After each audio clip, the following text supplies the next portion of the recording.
오늘 우리에게 주신 하나님의 말씀은 에베소서 3장 14절로 21절 말씀입니다. 제가 받들어 봉독하겠습니다.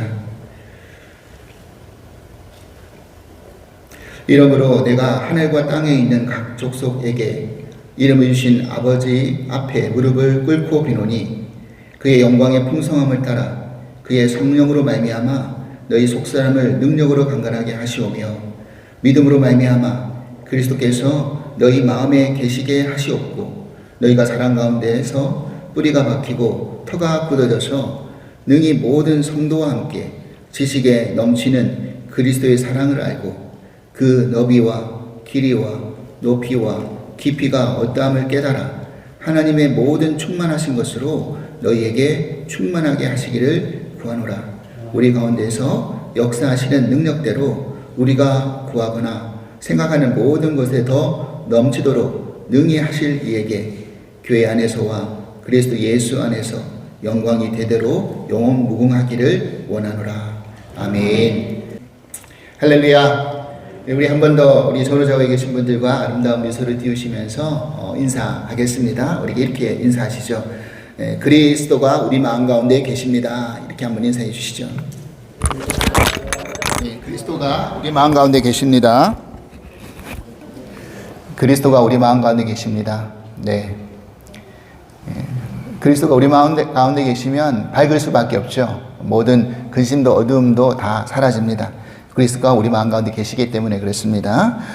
우리는 지난 2주에 걸쳐서 바울이 에베소 교회를 향한 그 중보 기도에 대한 내용들을 지금 계속해서 살펴보는 가운데 있습니다.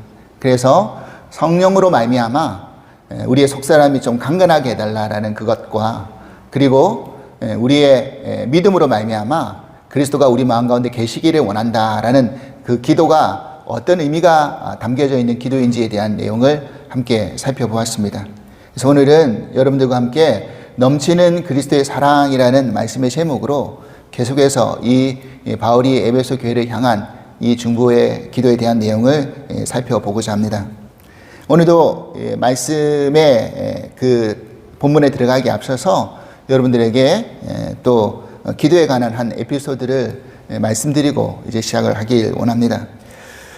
미국의 한 교인이 예배 시간에 나와서 일찍 나와서 이제 열심히 하나님 앞에 기도를 하고 있었습니다. 그런데 너무 열심히 기도하고 부르짖다 보니까 주변에 있는 사람들이 저 사람이 무슨 기도를 하는지가 다 들렸던 겁니다. 근데 이분이 뭘 기도했느냐면 하나님 정말입니다. 저에게 10만 불만 주시면 저 반드시 11조 하겠습니다. 이렇게 기도하더라는 거예요. 10만 불만 주시면 11조 하겠습니다. 교회도 1만 불, 제가 11조를 1만 불 드리면 교회도 좋은 일 아닙니까? 하나님, 그러니까 저에게 10만 불만 좀 주십시오. 그렇게 기도하더라는 겁니다. 네, 열심히 기도해도 뭔가 느낌이 안 와닿았던 것 같아요.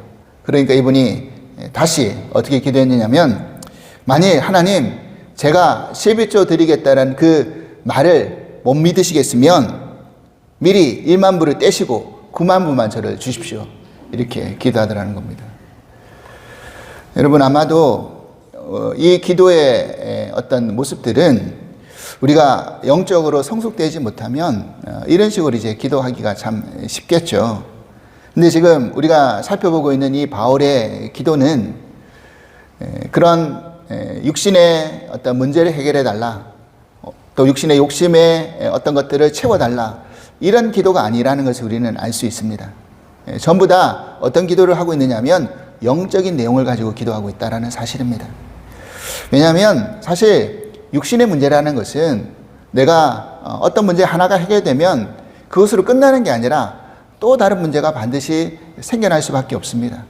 그리고 내 마음의 욕심이 채워져서 만족이 되더라도 그것만으로 만족하는 게 우리의 삶의 모습들이 아니기 때문에 또 다른 것들이 채워지기를 간구하더라는 겁니다. 여러분 그렇지 않습니까? 좋은 차 한 대 있으면 좋겠다라고 그렇게 마음먹었다도 그거 갖게 되면 금방 실증나고 더 좋은 차 찾게 되고 더 좋은 집 찾게 되고 뭐 이런 수순이 우리들의 인간적인 마음이더라는 겁니다. 그러니까 그런 걸로 해결이 안 된다는 거죠. 출애굽한 이스라엘 백성들이 노예 생활에서 벗어나서 얼마나 좋았겠습니까? 그런데 당장 홍해가 갈라지고 하나님의 큰 기적을 맛보면서 여호와를 찬송하는 그런 미리암이 소고를 치면서 그 따르는 백성들이 여호와를 깊게 찬송하면서 그렇게 나왔는데 며칠 가지 못해서 물이 없음으로 말미암아 금방 원망하고 불평하더라는 거죠. 그러면 물의 문제가 해결되면 끝인가? 아니죠. 그 다음에는 먹을 게 없다고 불평하고요. 먹을 거 계속 끊임없이 제공해 주니까 그 다음에는 이게 너무너무 질립니다. 애굽에 있을 때는 부추도 먹고 마늘도 먹고 싶은 거 다 먹었는데 여기서는 그런 것도 못 먹는데 그러면서 고기 달라고 그러지 않습니까? 그러니까 어려움이 생기면 해결됐다고 끝나는 게 아니라 그 다음 어려움 앞에 또 불평하고 또 먼 것이 채워지면 그걸로 만족하는 게 아니라 그 다음 것을 요구하고 이런 모습들이 우리들의 모습들이라는 것입니다. 그렇기 때문에 그런 모습 속에서 사니까 늘 원망하고 불평하고 또 마음에 평안이 없고 자유함을 잃어버리는 것이죠. 그래서 사실은 육신의 문제보다 더 중요한 것은 이 영적인 문제가 해결되는 것이 더 중요하다는 것입니다.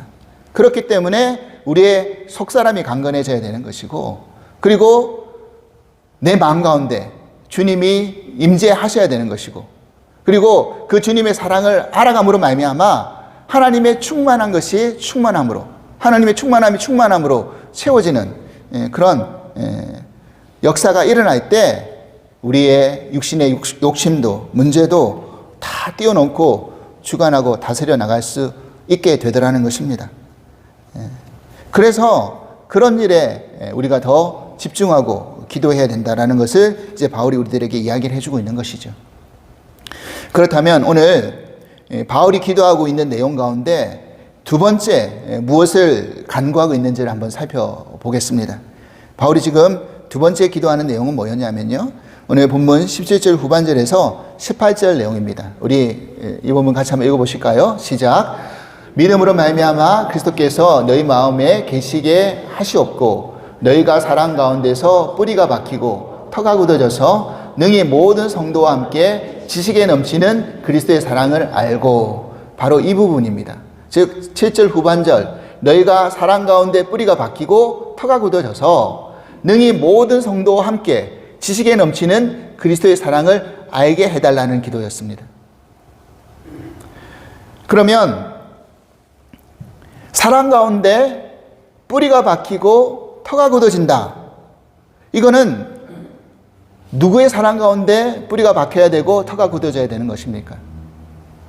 어느 사랑 가운데 뿌리가 박히고 터가 굳어져야 되는 것이죠?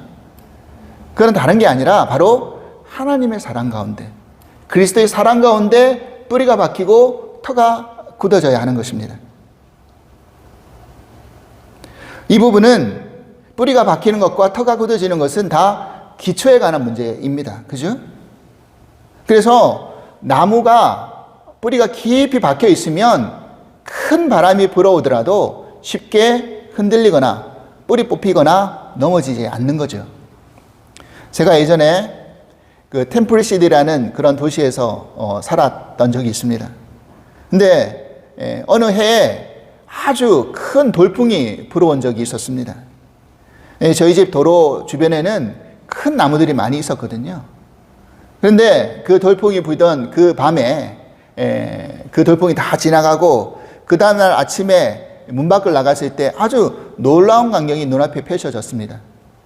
어떤 거였냐면 그 크게 자라났던 그 나무들이 대부분 다 넘어져 있는 거예요. 나무들이요. 저런 식으로 넘어져 있었습니다. 나무들이요.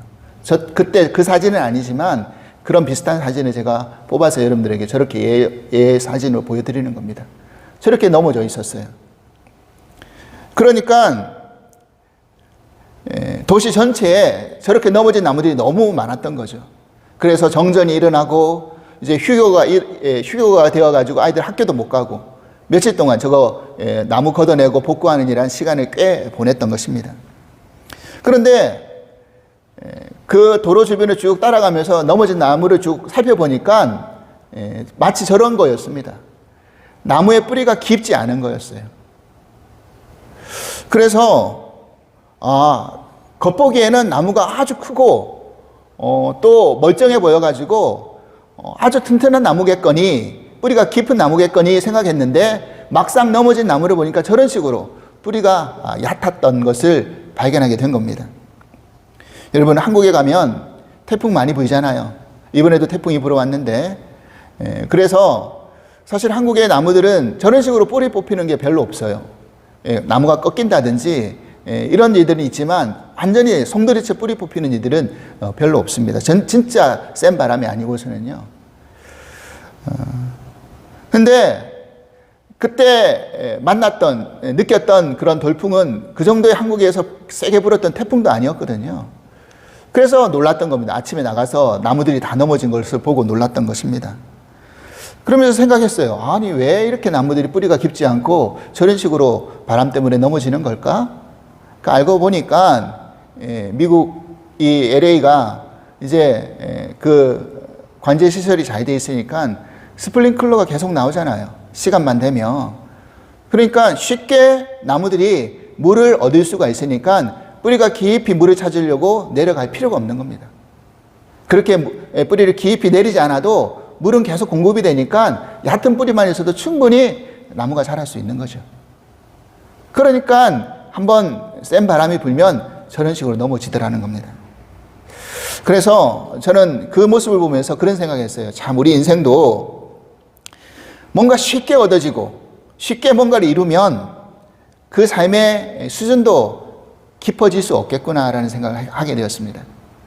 그리고 조그마한 문제가 생겨도, 어려움이 생기면 금방 넘어지고 뿌리 뽑히겠구나라는 생각을 하게 되었던 것이죠. 여러분, 그렇죠. 뿌리가 깊이 박혀 있지 않으면, 그리고 터가 굳어진 상태가 아닌 상태에서 건물을 올리면 어떤 일이 날까요?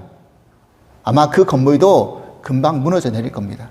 단단하게 굳은 터 위에 그 다음에 쌓아 올려야지 튼튼하게 올라갈 수 있지, 제대로 굳지 않은 땅에 급한 마음에 그 다음 건물을 쌓아 올리고 그 다음 건물을 쌓아 올리면 금방 또 무너져 내릴 거라는 거죠. 그러면 우리는 이와 같은 결론을 생각해 볼 수가 있습니다. 우리의 신앙이 자꾸 넘어지고 우리의 신앙이 높아지지 않는 이유가 뭘까요? 우리 신앙이 넘어지고 높아지지 않는 이유가 뭘까요? 그건 다른 게 아니라 우리의 믿음의 뿌리가 깊이 내려지지 않고, 그리고 믿음의 터가 견고하게 굳건하게 굳어있지 않으면 쉽게 넘어지고 또 높게 올라갈 수가 없더라는 사실입니다. 그래서 오늘 바울이 이 기도를 하고 있는 거예요. 그러면 우리의 믿음의 뿌리가 어느 지점에 닿아 있어야 되느냐? 어디에 뿌리 내리고 있어야 되느냐? 어디에 기초를 든든히 하고 있어야 되느냐? 바로 다른 어떤 것도 아닌 그리스도의 사랑 가운데, 그리스도의 사랑 가운데 뿌리가 깊이 박히고 터가 굳어져 있어야 된다. 그럴 때 우리가 그 사랑 때문에 어떠한 상황과 어려움이 있어도 흔들리지 않는 거죠. 넘어지지 않는 거죠. 여러분, 질문 하나를 여러분들께 한번 해볼까요? 하나님의 사랑은 조건부의 사랑입니까? 아닙니까?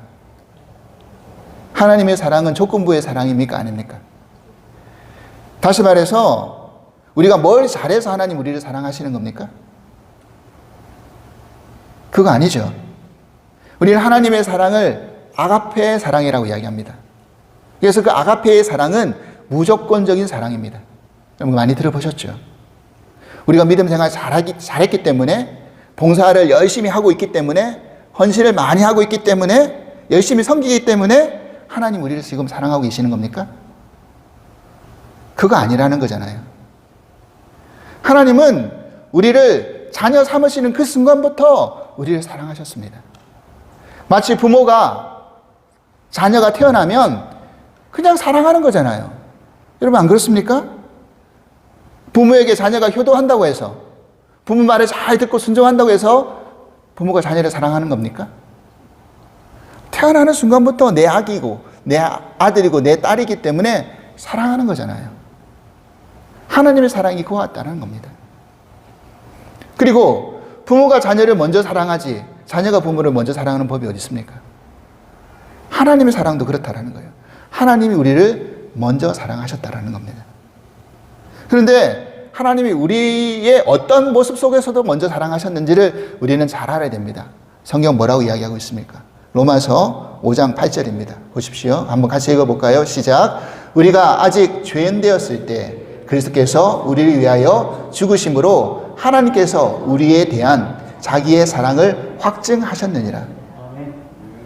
우리가 어느 때요? 죄인 되었을 때. 우리가 죄인으로 있을 때였어요. 우리가 죄지지 않고 의롭게 되었을 때 하나님 우리를 사랑하신 게 아니란 말이에요. 우리가 죄인이었을 때 우리를 사랑하셨다라고 성경은 이야기합니다. 그래서 우리를 사랑하심으로 어떻게 해요? 자신의 사랑을 확증하셨다라고 말씀하십니다. 또 한 구절 보실까요? 로마서 5장 10절입니다. 같이 읽겠습니다. 곧 우리가 원수 되었을 때 그의 아들의 죽으심으로 말미암아 하나님과 화목하게 되었은즉 화목하게 된 자로서는 더욱 그의 살아나심으로 말미암아 구원을 받을 것이니라. 아멘. 우리가 어떻게 되었을 때요? 하나님과 원수 되었을 때요. 우리가 하나님과 원수 되어져 있는데 어떻게 해요? 하나님이 자신의 아들이 죽으심으로 말미암아 화목하게 만들으셨다는 거죠. 여러분 우리가 흔히 그런 표현 쓰잖아요. 이건 자식이 아니라 원수다, 왼수다. 그런 표현 쓰죠. 근데 사실 가만히 생각해 보면요. 이거는 하나님 우리에게 하고 싶은 말씀이실 거예요. 이건 자식들이 아니라 자녀들이 아니라 원수다.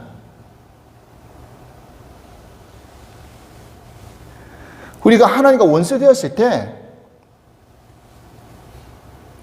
죄인 되어서 아무 가치도 쓸모도 없었을 때 하나님 우리를 먼저 사랑하신 겁니다.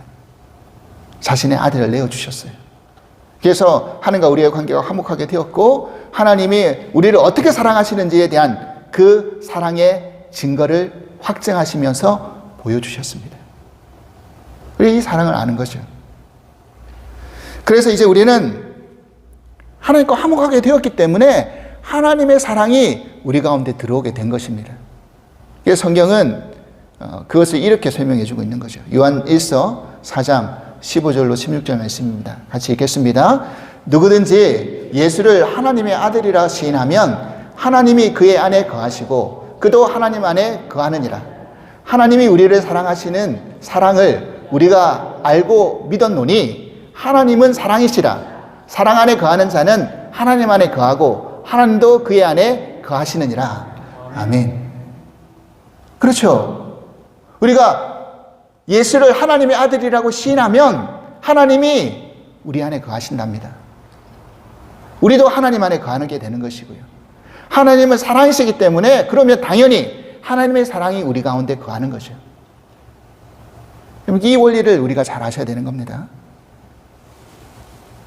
여러분 하나님의 사랑은요 그냥 사랑이 아니라 부유한 사랑이잖아요. 넘치는 사랑이잖아요. 그래서 오늘 본문의 18절에 뭐라고 되어 있습니까? 능히 모든 성도와 함께 지식에 넘치는 그리스도의 사랑을 알아야 된다라고 말하고 있는 이유가 바로 거기에 있다는 겁니다. 여러분 이 구절을 가만히 보면요. 바울이 사랑과 지식을 이렇게 비교해 놓은 것을 알 수가 있습니다. 여러분 사랑은요. 지식을 뛰어넘는 겁니다. 우리가 사랑을 경험해 보지 못하면요. 이론적으로 사랑을 알아가는 경우들이 있어요. 제가 중학교 때 요즘은 그런지 모르겠지만 요즘은 문화가 많이 바뀌었기 때문에 그렇지 않겠지만 인터넷도 발달되었고요. 예전에는 그런 것도 없었기 때문에 뭐가 유행했느냐면 하이틴 로맨스 소설이 유행했어요. 중학교 때. 저도 몇 권 읽어봤거든요. 그것을 읽으면서 막 꿈을 꾸는 거죠. 나도 이런 사랑을 했으면 좋겠다. 그래서 여자들은 백마탄 왕자를 기다리는 것이고 남자들은 긴 치마, 긴 생머리에 아주 청초하고 순수한 그 여자를 이렇게 만나기를 꿈꾸는 거죠.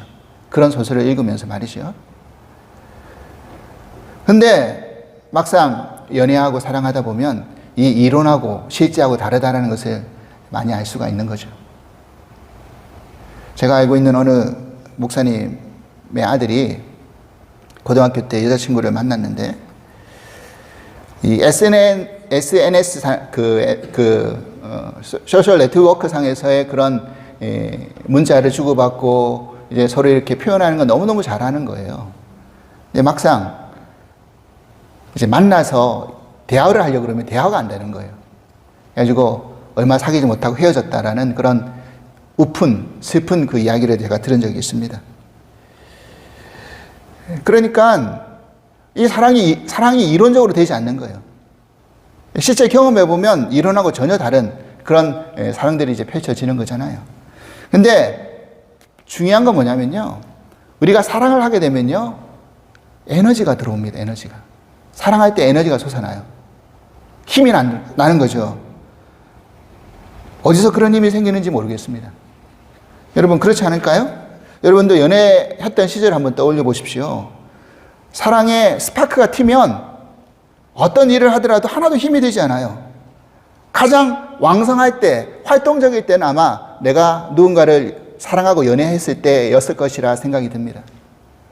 오죽했으면 성경에서도요, 야곱이 자기가 사랑하는 라헬과 결혼하기 위해서 7년 동안 외삼촌 라반의 집에서 일했을 때 7년이 며칠 같았더라 라고 이렇게 기록을 하고 있어요. 사랑하니까, 그 사랑할 여인하고 이제 결혼한다 생각하니까 7년을 일해도 마치 며칠이라는 것 같았다라고 그렇게 이야기할 정도 아닙니까? 그러니까 우리가 사랑하게 되면요, 어디서 모르는 그런 힘이 막 샘솟습니다. 콩깍지가 씌이니까 잠이 옵니까? 새벽부터 일어나죠. 그런 게 아무것도 아닙니다. 평소에 못했던 것도 할 수 있는 용기도 생기는 거고요. 사랑하니까 그렇죠. 안 그렇겠습니까, 여러분?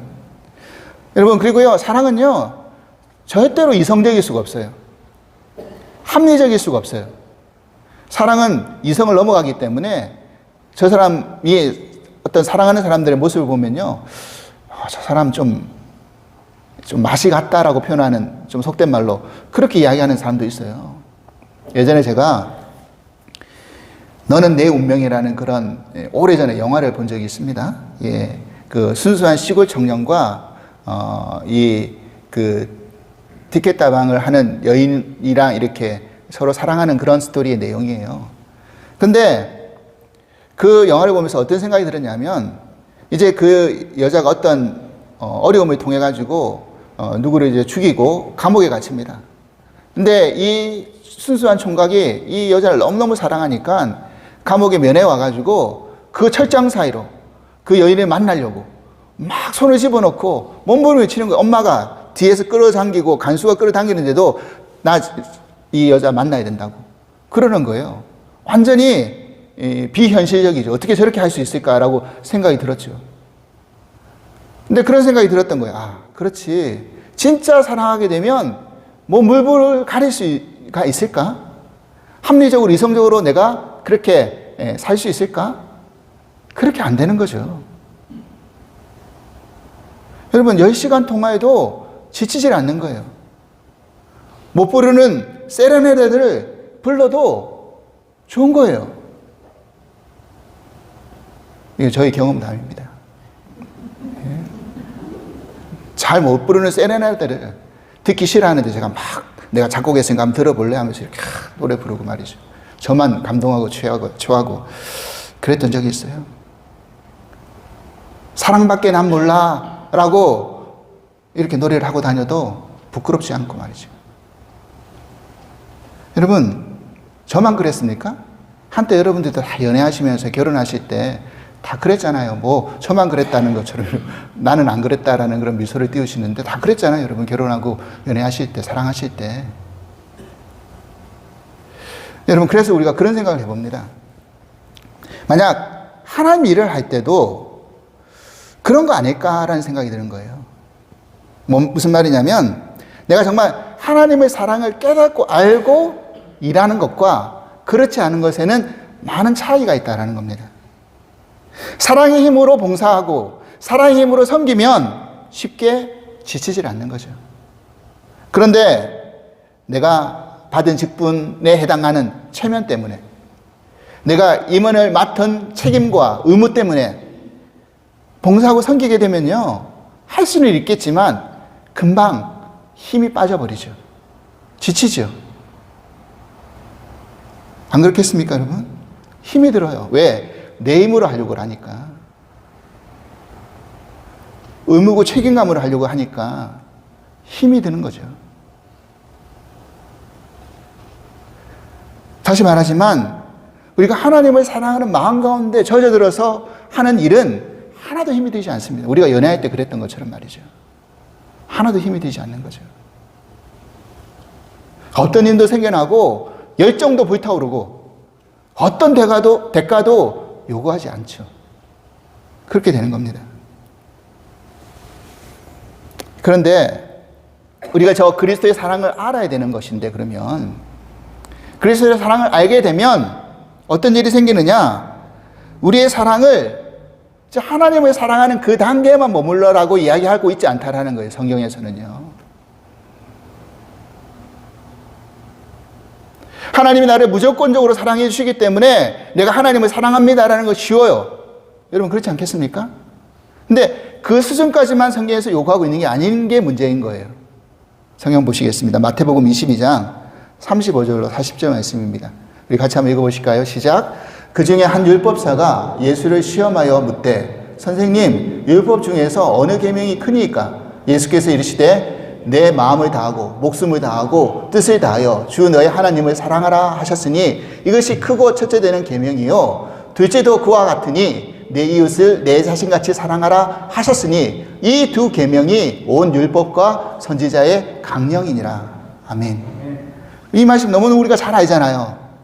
그러니까 우리는 그런 거죠, 마음이.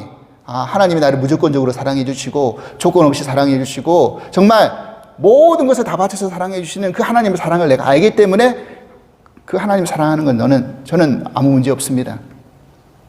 근데 그 하나님의 사랑을 아는 우리에게 그러면 너도 이웃에게 그렇게 무조건적으로 사랑해 줄 수 있겠니라고 물어보면 우리는 멈칫거린다라는 거예요.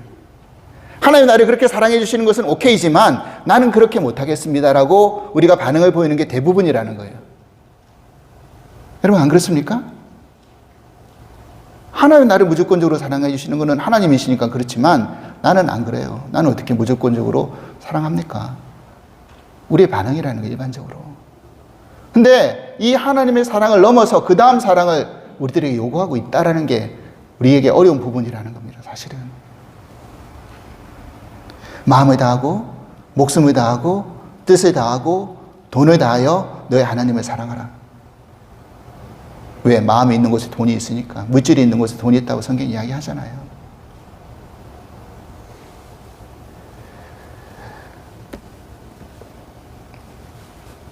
그래서 우리의 사랑이 하나님을 사랑하는 그 단계를 넘어서 이제 이웃 사랑까지 나가는 거죠, 사실은. 그래서 이 단계가 어렵다는 겁니다. 그래서 사랑장에 요한일서에 뭐라고 이야기하는지 보십시오. 요한일서 4장 10절로 12절 말씀입니다. 같이 읽을게요. 시작. 사랑은 여기 있으니 우리가 하나님을 사랑하는 것이 아니요 하나님이 우리를 사랑하사 우리 죄를 속하기 위하여 화목제물로 그 아들을 보내셨습니다. 사랑하는 자들아, 하나님이 이같이 우리를 사랑하셨은즉 우리도 서로 사랑하는 것이 마땅하도다 그랬어요. 어느 때나 하나님을 본 사람이 없으되 만일 우리가 서로 사랑하면 하나님이 우리 안에 거하시고 그의 사랑이 우리 안에 온전히 이루어지느니라. 아멘. 여러분 뭐라고 이야기하고 있습니까? 하나님이 우리를 사랑하는 그 사람, 하나님 우리를 그렇게 사랑하셨기 때문에 서로 사랑하는 것이 맞다라고 이야기하잖아요. 그래서 세상 사람들은 하나님을 못 보잖아요. 하나님 본 사람이 없어요. 근데 하나님이 계시다라는 것을 뭐로 어떻게 증명해주고 뭐로 보여주겠냐? 우리가 서로 사랑하는 모습을 통해서 보여주는 거예요. 보여줘야 되는 거죠.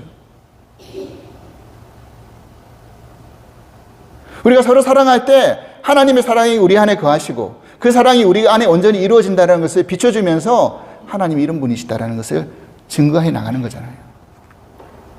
하나님은 서로 사랑, 이웃 사랑을 이렇게 우리들에게 요구하고 계시다라는 겁니다. 여러분, 그러면 우리가 이웃을 사랑하고 서로 사랑할 때 서로 마음에 맞는 사람만 사랑하고 나에게 잘해주고 잘 챙겨주는 사람만 사랑하고 어떤 여건이 될 수 있는 사람만 사랑하는 그런 사랑을 성경이 하라고 이야기하고 있는 것일까요? 서로 사랑할 때? 사실은 더 어려운 건요, 이거보다 더 높은 차원의 수준까지 요구하고 있기 때문에 진짜 어려운 거예요. 성경 한번 보십시오. 마태복음 5장 43절로 46절입니다. 같이 읽어볼게요. 시작. 또 내 이웃을 사랑하고 내 원수를 미워하라 하였다라는 것을 너희가 들었으나 나는 너희에게 이르노니 너희 원수를 사랑하며 너희를 박해하는 자를 위하여 기도하라. 이같이 한즉 하늘에 계신 너희 아버지의 아들이 되리니 이는 하나님이 그 해를 악인과 선인에게 비추시며 비를 의로운 자와 불의한 자에게 내려주심이라. 너희가 너희를 사랑하는 자를 사랑하며 무슨 상이 있으리요? 세리도 이와 이같이 아니하느냐? 너희를 사랑해 주는 사람을 사랑하는 건 너무너무 쉽지 않느냐? 그거보다 쉬운 게 어디 있습니까? 당신이 나를 사랑해 주기 때문에 나도 사랑합니다. 너무나 쉽게 할 수 있는 고백이고 할 수 있는 사랑이죠. 근데 하나님은 그 정도의 사랑을 요구하고 있는 게 아니라 어떤 사랑을 요구하신다고요? 원수를 사랑을 합니다. 원수를. 이게 너무너무 어려운 거잖아요. 사실은 우리가 신앙생활 하면서. 원수를 사랑하라니. 원수 같은 이웃을 사랑하라니. 여러분, 한번 질문을 던져보겠습니다. 여러분들은 하나님을 사랑하십니까? 뭐 답을 안 하시네요. 다시 한번 질문 던질게요. 여러분들 하나님을 사랑하십니까? 네. 사랑하시죠?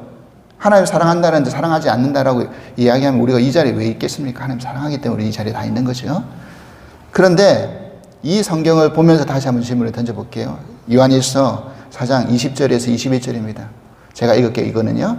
누구든지 하나님을 사랑하노라 하고 그 형제를 미워하면 이는 거짓말하는 자니 보는 바 형제를 사랑하지 아니하는 자는 보지 못하는 바 하나님을 사랑할 수 없느니라. 우리가 이 계명을 주께 받았나니 하나님을 사랑하는 자는 또한 그 형제를 사랑할지니라. 아멘이죠? 다시 질문 던져보겠습니다. 여러분들 하나님을 사랑하십니까? 그 고백 속에는 내가 형제를 사랑하겠다라는 고백도 같이 담겨져 있는 거죠. 여러분, 우리가 그렇게 되어져 가야 된다는 겁니다.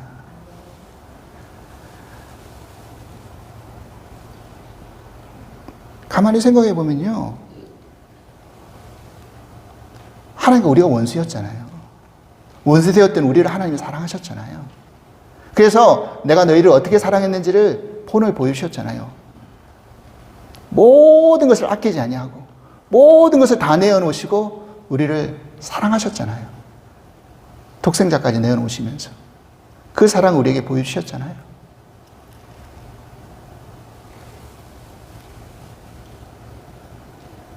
그래서 그 사랑이 우리 가운데 머물러 있어야 된다는 거, 그거 믿어야 된다는 겁니다.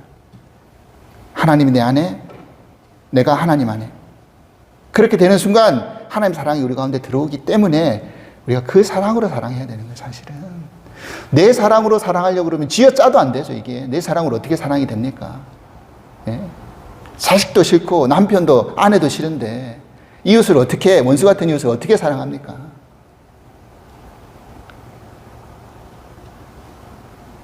내 사랑으로는 안 되는 거죠. 사실 아무리 애를 써도 안 되는 거죠. 그래서 하나님께서 우리에게 부어주신 그 사랑으로 사랑해야 된다는 겁니다.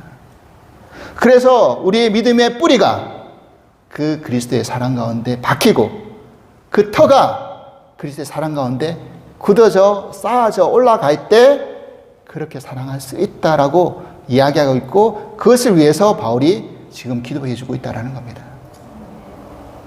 여러분, 그러면 이게 한 번의 기도로 되는 걸까요? 한 번의 기도로 될 수 있는 수준이 아니잖아요. 그럼 안 될 거니까 아예 기도도 하지 말자 이렇게 해야 되는 걸까요? 아니죠. 이게 하나님이 우리에게 요구하시는 사랑의 어떤 목표고 수준이라고 한다면 이걸 위해서 우리가 계속 기도하는 마음을 가지고 기도해 나가야 되는 거죠.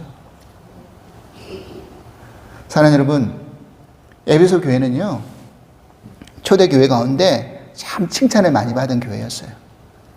그래서 소아시아 7교회 중에 에베소 교회가 요한계시록에 어떻게 칭찬했는지 한번 보십시오. 요한계시록 2장 2절에서 3절 말씀입니다.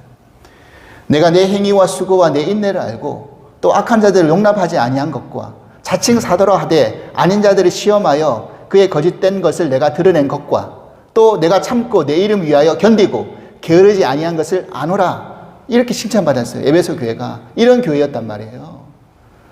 수고하고 애쓰고 게으르지 아니하고 주의 이름 위해서 참고 견디고 그리고 거짓된 자, 사도된 자, 거짓 교사들 이런 거 다 드러내서 쏟아내고 이런 거 잘하는 교회였단 말이에요. 에베소 교회는요.